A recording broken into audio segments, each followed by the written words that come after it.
इस red colour के subscribe button पर क्लिक करके चैनल को सब्सक्राइब कर लीजिए और बगल में दिए गए इस बेल आइकन को भी दबा दीजिए ताकि आपको हमारे हर नए वीडियोस के नोटिफिकेशंस मिलते रहे। तो चलिए अपने बेटे मनीष की मौत के तकरीबन 6 महीने के बाद पंकज और रोशनी अपनी जिंदगी से जैसे नाराज से हो गए थे।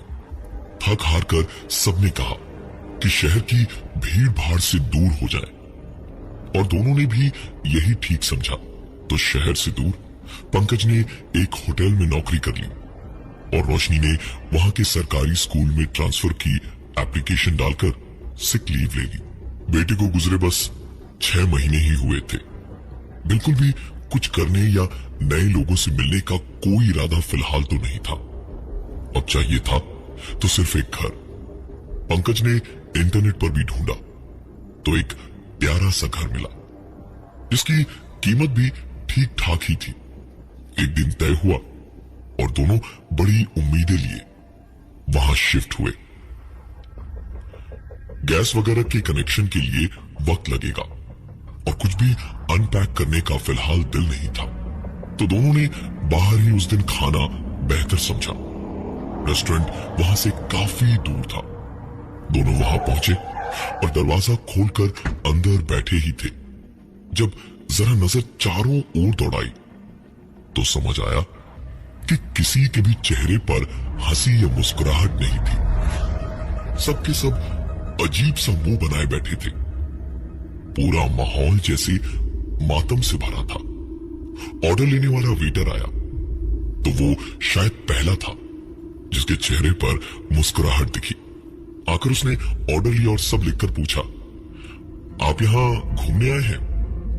पंकज ने बताया कि नहीं, वो यहां नए शिफ्ट हुए हैं और पहाड़ी की मोड़ वाले मकान में ही रहते हैं। पंकज की बात सुनकर उस वेटर के चेहरे की मुस्कुराहट जरा बदल सी गई। पंकज और रोशनी ने ज्यादा ध्यान नहीं दिया। अब यहीं रहना था तो ऐसी छोटी मोटी बातों से परेशान होने का कोई मतलब नहीं था। दोनों खाना खाकर वापस घर को निकले तो वैसा ही एक सन्नाटा गाड़ी के अंदर भी था। गाड़ी घर के साथ में बने हुए गराज में लगाकर पंकज जब तक आता तब तक रोशनी उतरकर दरवाजे का ताला खोलने आगे निकल आई, लेकिन घर की ओर बढ़े इससे पहले ही उसकी नजर पड़ी ऊपर वाले कमरे पर, जहां की बत्ती रोशनी की आंखों के सामने ऑन हुई और फिर ऑफ। रोशनी बिल्कुल वहीं की वहीं बर्फ की सिल्ली की तरह जमकर रह गई। उस कमरे की लाइट दोबारा जली और फिर से बुझ गई। रोशनी ने दरवाजा खोला और तुरंत दौड़ी और ऊपर के कमरे में पहुंची, लेकिन कमरे में पहुंच के अंधेरे में ही देखा तो सब कुछ ठीक था। खिड़की तो बाहर से आती हल्की रोशनी में बंद ही दिख रही थी। रोशनी ने कमरे की लाइट जलाई तो देखा कहानी कुछ और ही थी। खिड़की दरअसल खुली हुई थी।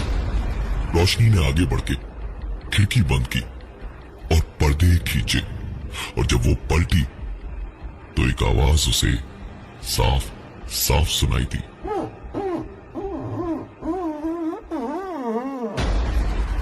रोशनी ने उस पर ध्यान नहीं दिया और एक कदम और आगे बढ़ी ही थी जब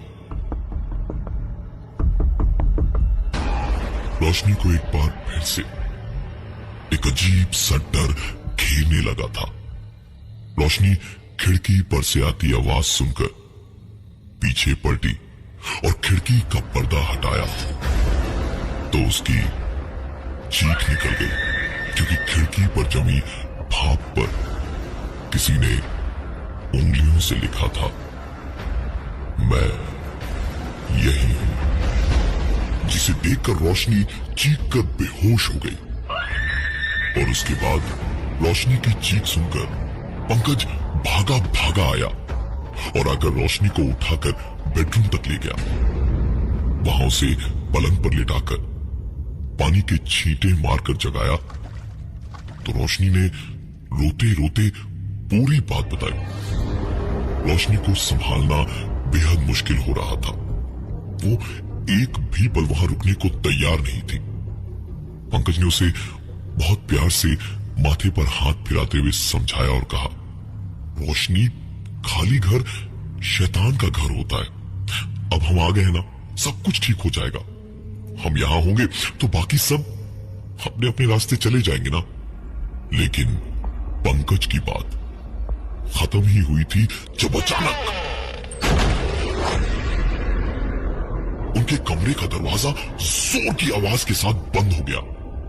पंकज और रोशनी की तो जान जैसे धुआं बनकर डर की आग में जली जा रही थी। लेकिन पंकज को रोशनी का ख्याल अपने खौफ से कहीं ज्यादा था। वो उठा और दरवाजे को खोलने की कोशिश करने लगा और जरा सी कोशिश के बाद ही दरवाजा तो खुला, लेकिन बगल वाले कमरे का दरवाजा बंद होने की जोर से आवाज आई। पंकज के सर पे अब थोड़ा गुस्सा सवार हो रहा था। पंकज उस दरवाजे की ओर बढ़ा ही था कि दरवाजे की घंटी बजी। पंकज ने पहले तो उस दरवाजे की ओर बढ़ते अपने कदम रोके नहीं, जो दरवाजा अपने आप बंद हुआ था। लेकिन फिर जब दरवाजे की घंटी बजती ही रही तो पंकज ने रोशनी को भी साथ आने का इशारा किया और उसे साथ लेकर दरवाजे तक गया। दरवाजा खोलकर देखा तो सामने एक थोड़े से उम्र दराज पति पत्नी सामने खड़े थे। उन्होंने बताया कि वो कुछ दूरी पर पहाड़ी के ऊपर जाने वाले रास्ते पर रहते हैं और पंकज और रोशनी के सबसे करीबी पड़ोसी भी हैं। बैठे बैठे बातें होने लगी तो पंकज और रोशनी को एक के बाद एक झटके लगने लगे, क्योंकि उस आदमी का कहना था ये मकान कई सालों से खाली पड़ा था। अच्छा हुआ कोई इंसान रहने आया यहाँ, वरना यहाँ तो भूतों का ही डेरा है। कई साल पहले दरअसल यहाँ एक परिवार रहने आया था, लेकिन वो लोग इंसान नहीं हैवान थे। पूरे कस्बे का जीना दुश्वार हो गया था। लोग गायब होने लगे और पता नहीं कितना कुछ हुआ था। आखिरकार एक दिन लोगों से जब अपना गुस्सा संभाला नहीं गया तो एक रात उन्हें जिंदा जला डाला गया। इतनी कहानी सुनते सुनते अचानक जब वो आदमी चुप हुआ तो पंकज और रोशनी को एहसास हुआ जैसे अचानक उनकी गर्दन से नीचे कमर तक पूरी रीढ़ की हड्डी पर जैसे चींटियां रेंग रही थी। इतनी कहानी सुनाने के बाद दोनों मियां बीवी अपने घर जाने को उठे तो पंकज और रोशनी दरवाजे तक उन्हें छोड़ने गए और दरवाजा बंद करके जब एक दूसरे को घबराई निगाहों से देख ही रहे थे कि नजर टेबल पर पड़ी, जहां एक कागज का टुकड़ा पड़ा था। उस कागज के टुकड़े पर लिखी बात को देखकर दोनों को याद आया कि उस आदमी के साथ आई औरत बार बार कुछ बताना चाह रही थी, लेकिन उसका पति उसे बोलने ही नहीं दे रहा था। उस कागज पर लिखा था, यहां से चले जाओ, यहां कुछ भी दिखे सुनाई दे उस पर यकीन मत करना। पंकज और रोशनी एक बार वो कागज का टुकड़ा देखते तो एक बार एक दूसरे को देखते। पंकज ने वो कागज का टुकड़ा अपने हाथों में ही पकड़ा हुआ था जब एक साथ कई सारे लोगों के बातें करने की आवाजें आने लगी और जब घर में सिर्फ पंकज और रोशनी ही थे तो इतने लोगों की बातें करने की आवाज का आना अब इस घर की कहानी को सुनने के बाद अजीब तो बिल्कुल भी नहीं था, सिर्फ और सिर्फ डरावना था। पंकज और रोशनी के पसीने छूट रहे थे। डर के मारे ठंड उन्हें कुछ ज्यादा लगने लगी थी। पंकज ने रोशनी को वहीं दरवाजे के पास रुकने का इशारा किया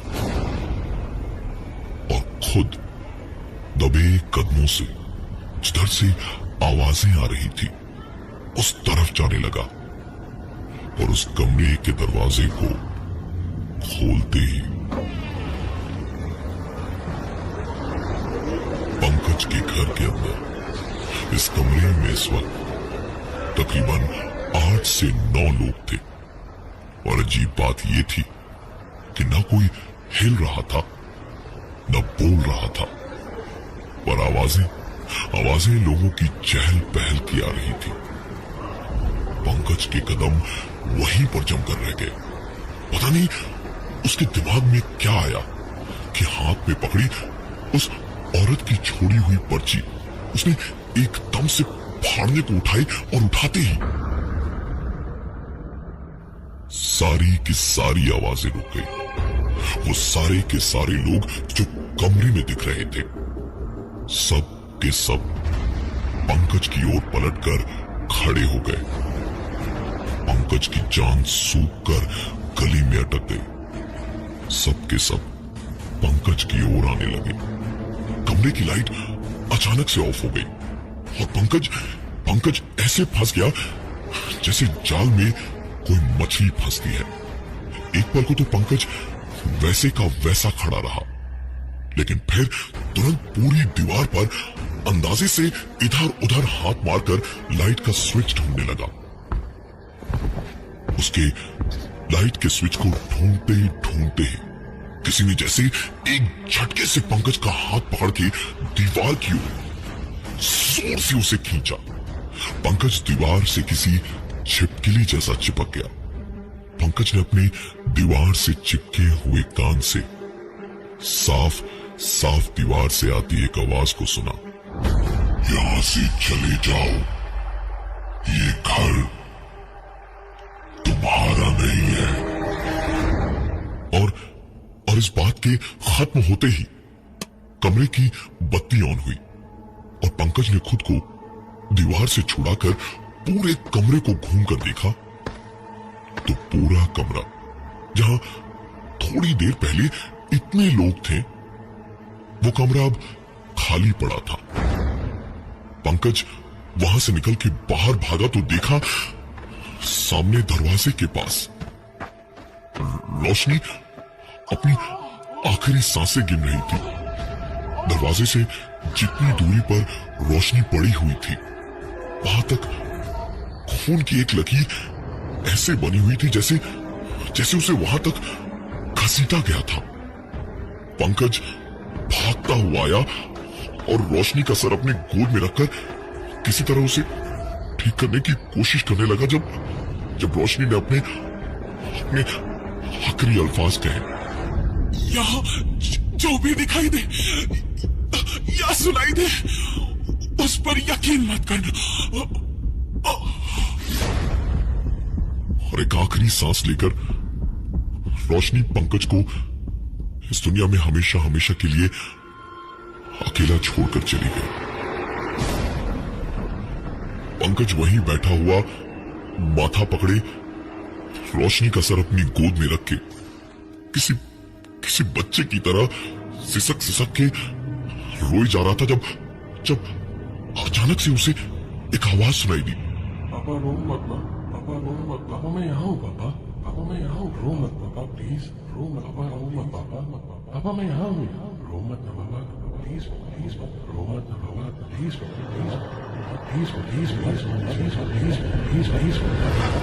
पंकज इस पर खुश हो, डरे या हैरान हो, ये उसे समझ नहीं आ रहा था। ये आवाज बार बार आई जा रही थी। इस आवाज के पीछे मदहोश होकर पंकज आहिस्ते आहिस्ते कदम बढ़ाकर जिस ओर से ये आवाज आ रही थी उस तरफ जाने लगा। उसके चेहरे पर डर तो था, लेकिन अपने मरे हुए बेटे को देखने की उसे एक बार अपने गले से लगाने की ख्वाहिश भी थी। पंकज आखिरकार कोने के स्टोर रूम में पहुंचा और देखा उसका मरा हुआ बेटा मनीष एक कोने में घुटनों में अपना चेहरा छुपाए हुए बैठा था। पंकज उसे सीने से लगाने को उसकी और लपका ही था जब अचानक उसे रोशनी की बात याद आई। जो भी दिखाई दे या सुनाई दे उस पर यकीन मत करना। पंकज ने मनीष पर अपनी नजरें रखे हुए ही अपने कदम पीछे बढ़ाए और देखता गया कि कैसे उसके पीछे हटते हुए कदमों के साथ साथ मनीष अपना चेहरा घुटनों से निकालकर मुस्कुराता हुआ पंकज को सिर्फ देखता ही रहा। एक लफ्ज उसने नहीं कहा। पंकज समझ चुका था कि अब उसी की बारी थी। पंकज तुरंत वहां से बाहर निकला तो किचन की तरफ से बेहद सर्द गहरी सी एक आवाज आई। अरे कहाँ जा रहे हो? मैंने तुम्हारे लिए पराठे और बैगन का भरता बनाया है, खाओगे नहीं? पंकज के ठीक सामने किचन में रोशनी खड़ी थी। आंखों में जैसे खून उतरा हुआ था उसके चेहरे पर डरावनी सी मुस्कुराहट थी और आवाज में उसकी मौत थी। पंकज सीधा भागा दरवाजे की ओर और दरवाजे को खोल पाए इससे पहले ही उसके कदम एक बार फिर से रुक गए, क्योंकि उसके ठीक सामने जमीन पर लेटा हुआ वो खुद पड़ा था और मनीष को अपनी गोद में लिए हुए रो रहा था।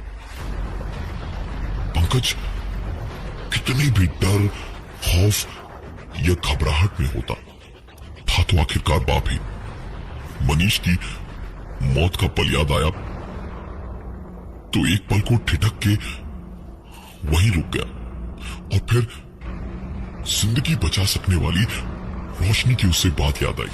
जो भी दिखाई दे या सुनाई दे उस पर यकीन मत करना।